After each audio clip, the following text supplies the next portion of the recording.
Fit Udaipur में हमारे मेहमान हैं बच्चों के विशेषज्ञ डॉक्टर पुनीत जैन। डॉक्टर जैन, आपका स्वागत करते हैं। डॉक्टर जैन, सर्दियां आ गई हैं, दस्तक दे रही हैं। अभी हालांकि गुलाबी ठंड है, लेकिन थोड़े दिनों में तेज़ भी होगी। बहुत सारे बच्चों के लिए ये ठंड थोड़ी समस्या पैदा करती है। पता है, ठंड के मौसम में बच्चों को क्या क्या खास दिक्कतें होती हैं? Thank you sir for inviting me. जैसे कि आपने बताया कि ठंड ने दस्तक दे दी है, तो इसमें हमें कुछ चीज़ों का बहुत ध्यान रखना होता है बच्चों के पॉइंट ऑफ व्यू से। बच्चों में सर्दी जुकाम बहुत ही कॉमन है इस सीज़न में, खांसी होना।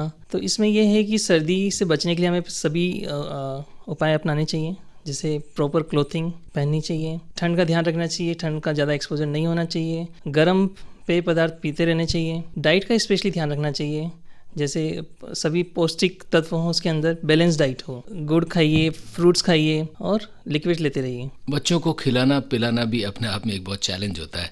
उन्हें टॉफ़ी खिलाना तो बहुत आसान होता है, लेकिन कोई पौष्टिक चीज़ खिलाने में दिक्कत आती है। पता है माएँ क्या करें जिससे वे अच्छी चीज़ें खा सकें या उन्हें वे खिला सकें? बच्चों को खाना खिलाना अपने आप में एक टास्क है, मम्मी स्पेशली माँओं के लिए। तो सबसे अच्छा ये है कि बच्चों की पसंद का खाना खिलाएं सबसे पहले, या बच्चे को उसमें इन्वॉल्व करें। खाना खाने के टाइम ऐसा नहीं होना चाहिए बस बच्चे की प्लेट अलग से रख दी और बच्चा खाना खा रहा है। उससे बात करें, खाने जो प्रक्रिया है, खाना अपने आप में एक प्रक्रिया है, उसको इंटरेस्टिंग बनाएं, बच्चे के साथ इन्वॉल्व होएं। और अगर बच्चा फिर भी आनाकानी कर रहा है तो उसको थोड़ा सा डाइवर्ट करें और खाने में वैरायटी लेके आएँ। डॉक्टर जैन, बच्चों में अगर उन्हें ठंड लग जाए इस मौसम में, शुरुआत में या बीच में, तो क्या ये ठंड लगना गंभीर भी हो सकता है? सामान्य तौर पे ठंड लगना इतना गंभीर नहीं होता है। अराउंड 90 to 95% केसेस बिल्कुल सामान्य उपचार से ही ठीक हो जाते हैं। बट हाँ, छोटे बच्चों में स्पेशली जो 1 साल से छोटे बच्चे हैं, उनमें हमें थोड़ा सा एक्स्ट्रा प्रिकॉशंस लेनी चाहिए। अगर बच्चों को कुछ हो रहा है तो तुरंत बच्चों के डॉक्टर को दिखाना चाहिए, और थोड़ी सी प्रिकॉशंस लेंगे तो हम गंभीर बीमारी से बच सकते हैं। कुछ बच्चों में डेंजर साइंस होते हैं, वो पेरेंट्स को पता होने चाहिए कि कब हमें ज़्यादा सतर्क होना है। जैसे कुछ डेंजर साइंस हैं कि बच्चा अगर दूध नहीं पी पा रहा है, बच्चा सुस्त हो रहा है, या बच्चे की सांस तेज चल रही है, या सांस में आवाज़ आ रही है, ऐसा कुछ भी हो तो तुरंत डॉक्टर की सलाह लेनी चाहिए। अगर बच्चे की सांस तेज़ चल रही है या सांस में जैसे सीटी की आवाज़ आ रही है, तो ये किस रोग के प्रति हमें सचेत करते हैं, और अभिभावक ऐसी स्थिति में क्या करें? तो जैसे सर्दियों में जनरली अस्थमा की प्रॉब्लम बहुत ज़्यादा कॉमन है। अस्थमा जब भी सीज़न चेंज होता है या सर्दी आती है तो अस्थमा ट्रिगर हो जाता है। तो उस टाइम स्पेशली सांस में तेज़ चलना, सीटी की आवाज़ आना, ये सभी उसी के लक्षण हैं।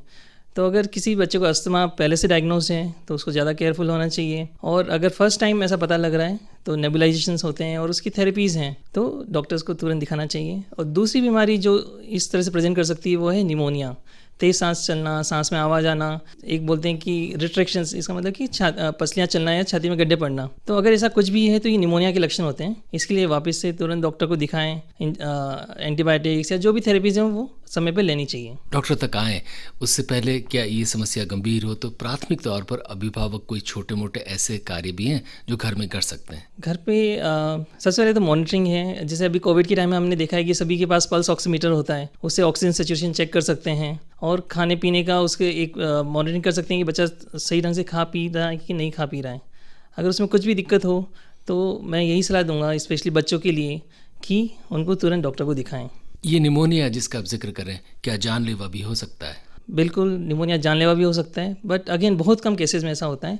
हम जो मेडिसिन देते हैं, एंटीबायोटिक्स या एंटीवायरल्स या कभी कभी ओनली सपोर्टिव ट्रीटमेंट, उससे भी बच्चे ठीक हो जाते हैं। ओनली यही कंडीशन है कि चिकित्सीय सलाह तुरंत लेनी चाहिए, उसमें डिले नहीं करना चाहिए। डॉक्टर जैन, थोड़ी सी बात करते हैं वायरस की, यानी वायरल बुखार भी बहुत सारे बच्चों में इन दिनों फैला है, और बाद में डेंगू और उस पर भी आएंगे।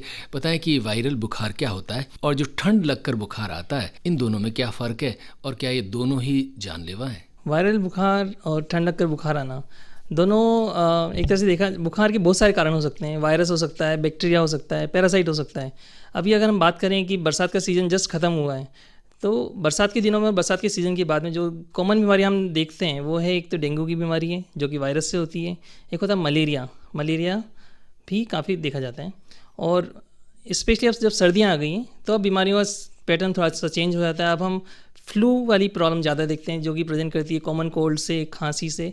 तो इसको रूटीन भाषा में वायरल फीवर भी बोला जाता है। सो दोनों की प्रेजेंटेशंस अलग अलग होती हैं। एक आम व्यक्ति, आम अभिभावक कैसे फ़र्क महसूस करे? वायरल फीवर में जनरली शुरू में थोड़ी सी जुकाम होगा, रनिंग नोज़ होगी या स्टफ़ी नोज़ होगी, फिर खांसी होगी, फिर लो ग्रेड फीवर होगा, हल्का बुखार होगा, है ना। जनरली 3 से 5 दिनों में बच्चा अपने आप ठीक भी हो जाता है। कभी कभी आगे की मेडिसिन की ज़रूरत पड़ती है। जबकि मलेरिया या डेंगू, इनकी प्रेजेंटेशन अलग होती है। मलेरिया में स्पेशली बहुत तेज़ बुखार आता है, ठंड लग के बुखार आता है, चिल्स एंड राइगर जिसको बोलते हैं। डेंगू में होता है कि बुखार आता है, उसमें भी शरीर में दाने पड़ सकते हैं, और सबसे ज़्यादा कि शरीर में बहुत ज़्यादा कमजोरी हो जाती है, सिर दर्द, बदन दर्द। इसको एक तरह से ब्रेक बोन फीवर भी बोलते हैं या हड्डी तोड़ बुखार भी बोलते हैं डेंगू को। तो दोनों के सिम्टम्स अलग अलग हैं। डॉक्टर जैन, बच्चों में कोई रोग दिखे या कोई भी स्वास्थ्य संबंधी दिक्कत हो, तो चूंकि वो छोटे हैं, बोल तो पाते नहीं, हमें ही पता लगाना पड़ता है, तो बताएं कि कौन कौन सी ऐसी चीज़ें, ऐसे संकेत हैं जो ये भी देते हैं कि इन बच्चों में आगे चलकर कोई गंभीर रोग हो सकता है, या इस बच्चे में कोई गंभीर रोग मौजूद है जो इन सिम्टम्स में प्रकट हो रहा है। बच्चों में सबसे जो 2 कॉमन चीज़ें जिससे अभिभावक किसी बीमारी को पकड़ सकते हैं, जो मुझे लगता है वो है कि सबसे पहले फीडिंग प्रॉब्लम। अगर बच्चा जो पहले अच्छे से खाता था, सडनली उसने खाना पीना कम कर दिया है, स्पेशली जो लेस देन 1 ईयर या इन्फेंट्स हैं, तो ये बहुत ही इंपॉर्टेंट साइन है, पुअर फीडिंग। दूसरा होता है कि एक्टिविटी में चेंज आना। जो बच्चा पहले प्लेफुल था, अच्छे से खेलता फिरता था, अब वो या तो चिड़चिड़ा हो गया है या सुस्त हो गया है। ये दोनों चीज़ें ऐसी है कि जो अपने को इंडिकेट करती है कि हाँ, बच्चे में कुछ प्रॉब्लम है। बाकी जो दूसरे सिम्टम्स है, जैसे बुखार, खांसी, जुकाम, जो कि अपेरेंट है, जो ऐसे ही दिखते हैं, तो उनके आधार पर हम समझ सकते हैं कि बच्चे को कुछ हुआ है।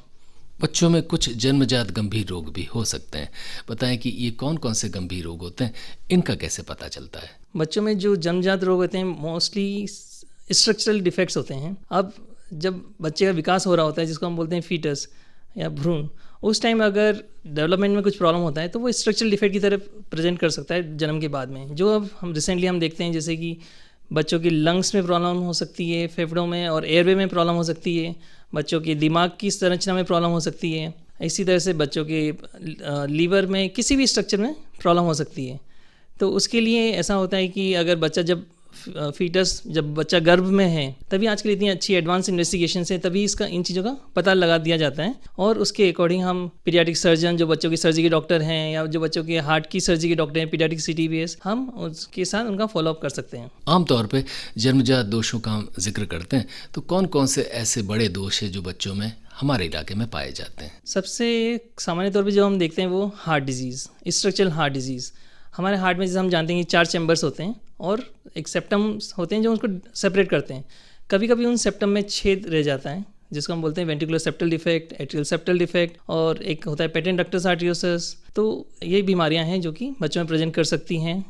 और जो दूसरी बीमारी है जो कि जनरली कॉमनली हम देखते हैं वो है नर्वस सिस्टम से रिलेटेड। अब इसमें होता है कि मेनिंगोमाइलोसील, माइलोसील, इसमें ये होता है कि जो बच्चे की रीढ़ की हड्डी है वहाँ पे कुछ स्वेलिंग अपीयर होती है, जन्म के बाद दिखती है।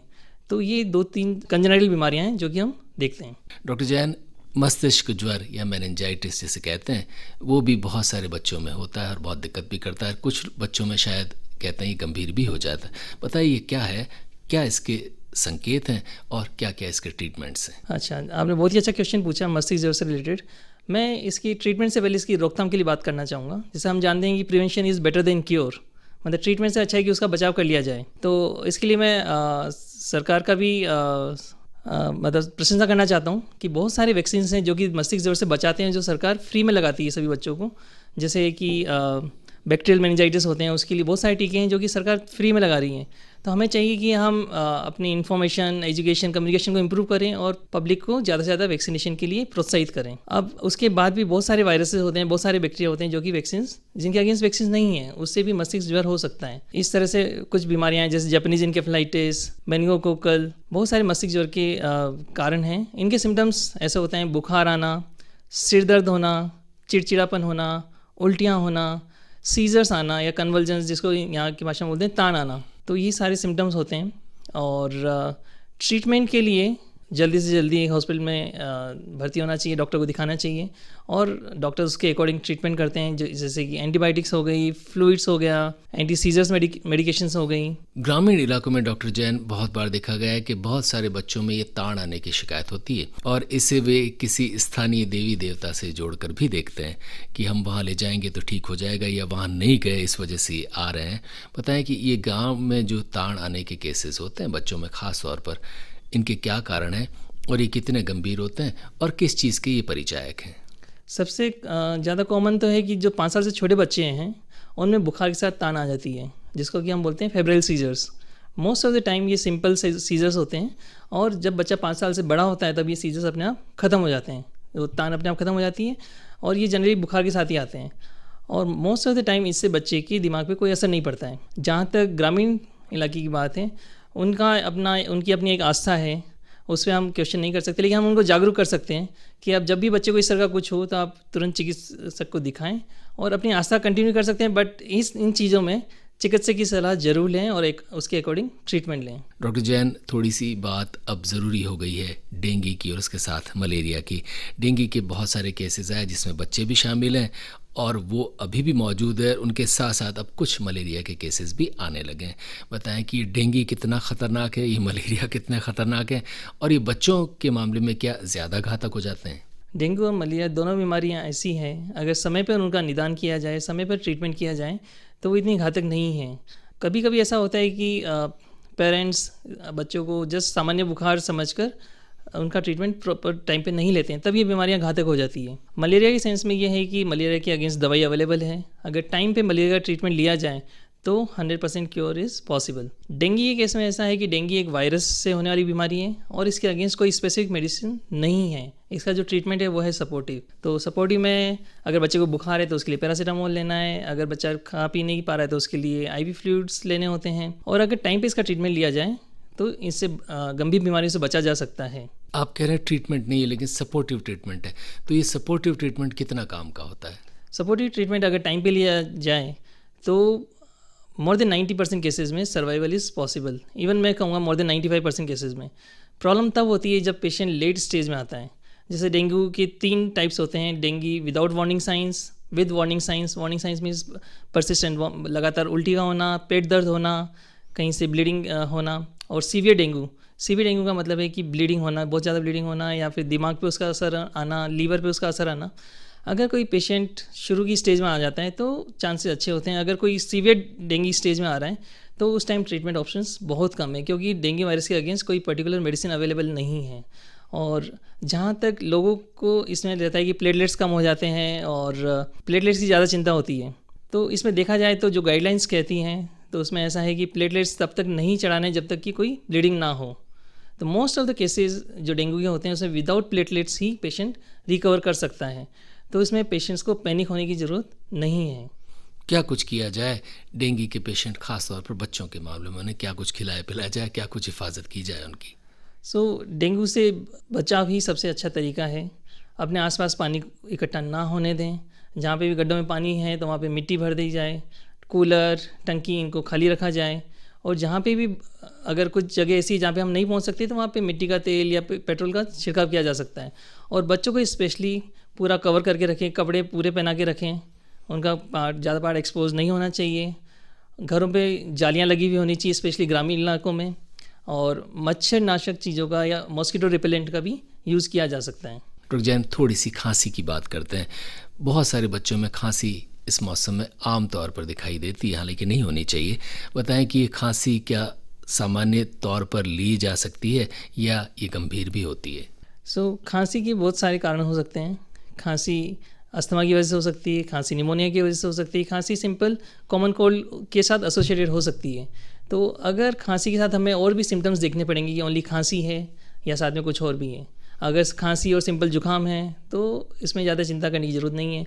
बट खांसी ऐसी है कि बहुत बार हो रही है और स्पेशली नाइट में हो रही है कि बच्चा सो भी नहीं पा रहा है, तो वो इंडिकेट करता है कि बच्चे को अस्थमा या हाइपर रिएक्टिव एयरवे डिजीज़ हो सकती है। अगर बच्चे को खांसी है और साथ में सांस भी तेज़ चल रही है, पसलियाँ चल रही है, गड्ढे पड़ रहे हैं, तो वो इंडिकेट करता है कि निमोनिया है। तो ओनली खांसी के बेसिस पे हम नहीं देख सकते, उसके साथ हमें और भी चीज़ों को देखना पड़ेगा। उसकी बेसिस हम कह सकते हैं कि सामान्य है या गंभीर है। माँ बाप कैसे पता लगाएं कि ये बच्चे की ये खांसी सामान्य है और ये गंभीर है? अच्छा, बच्चे को अगर जैसे बुखार नहीं है, खांसी कभी कभी हो रही है और साथ में जुकाम भी है, रनिंग नोज़ है, तो उसमें हम कह सकते हैं कि उसमें ज़्यादा चिंता की ज़रूरत नहीं है। बट वही खांसी अगर बच्चे को सोने नहीं दे पा रही है, खांसी बहुत तेज़ हो रही है और लगातार हो रही है कि बच्चे का चेहरा लाल हो गया है, तो उस टाइम हमें सतर्क होने की ज़रूरत है। सिमिलरली खांसी के साथ अगर सांस तेज चल रही है तो बहुत ही ज़्यादा सतर्क रहने की ज़रूरत है और चिकित्सक को दिखाने की ज़रूरत है। डॉक्टर जैन, बच्चों के मामले में ख़ास तौर पर उनके हेल्थ के हिसाब से फूड और न्यूट्रिशन की बहुत चिंताएं रहती हैं, और दूध उन्हें ठीक ठीक तरीके से पिला पाना भी माँ बापों के लिए बहुत बड़ा चैलेंज होता है। बच्चों को किन किन खाद्य पदार्थों में, भोजन में पोषण की ज़रूरत होती है। पोषण किन किन चीज़ों से मिलता है और वो उन्हें दिया ही जाना चाहिए? तो अगर बात की जाए तो पोषण एक पिरामिड के लिए शेप में होता है।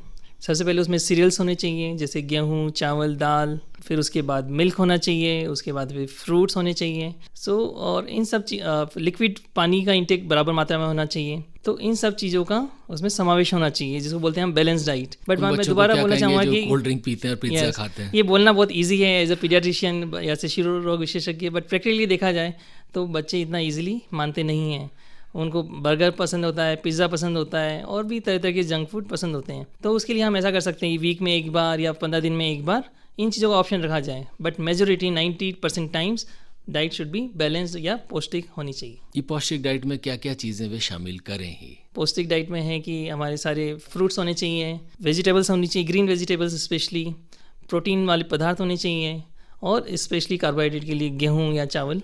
डॉक्टर जैन, अब बात करते हैं वैक्सीन की, क्योंकि कोविड-19 के आने के बाद एक शब्द बहुत चर्चा में है, वो है वैक्सीन।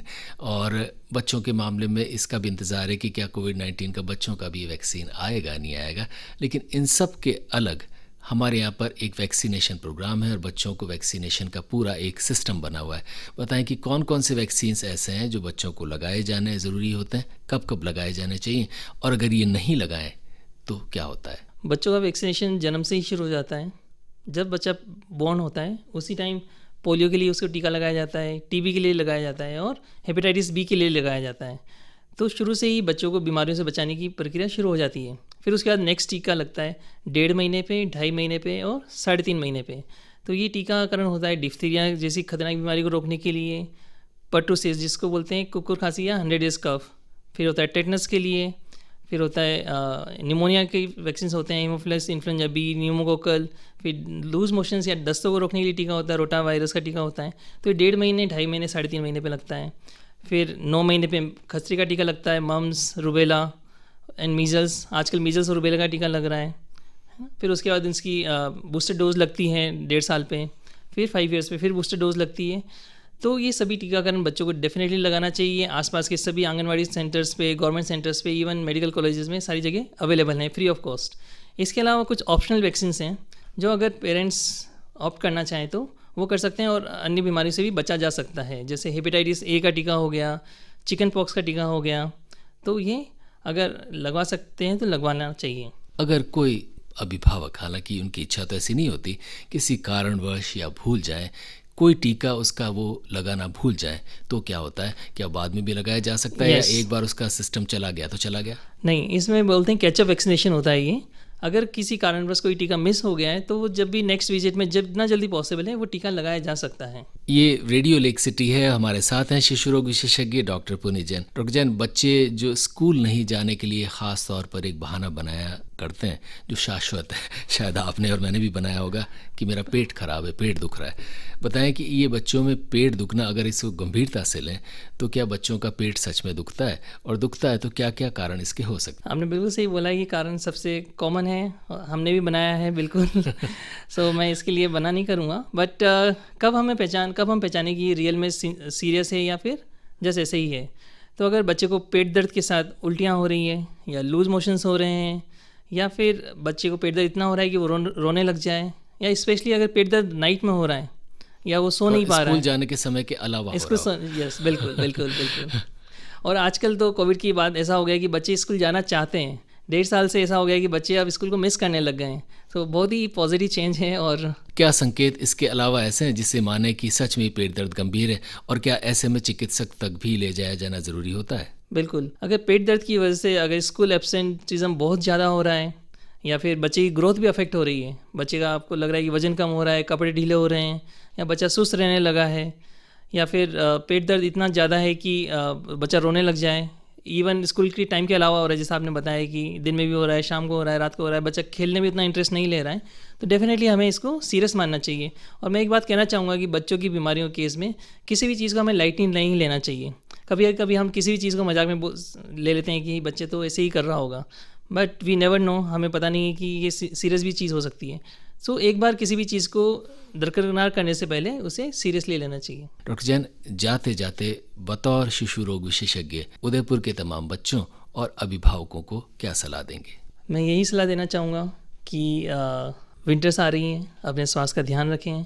बच्चों को सभी चीज़ों का मिश्रण होना चाहिए। बच्चों को मस्ती भी करनी चाहिए, पढ़ाई भी करनी चाहिए, पौष्टिक खाना खाना चाहिए, थोड़ा सन एक्सपोजर भी होना चाहिए। ऐसा ही नहीं कि बच्चे घर पे ही रहें, बच्चे अपने फ्रेंड्स के साथ भी खेलें, बच्चे थोड़े सनलाइट में भी जाएं और स्पेशली फुल पूरे कपड़े पहनें, बच्चों को ठंड ना लगे और मॉस्किटो बाइट ना हो। डॉक्टर पुनीत जैन, आपका हृदय से आभार।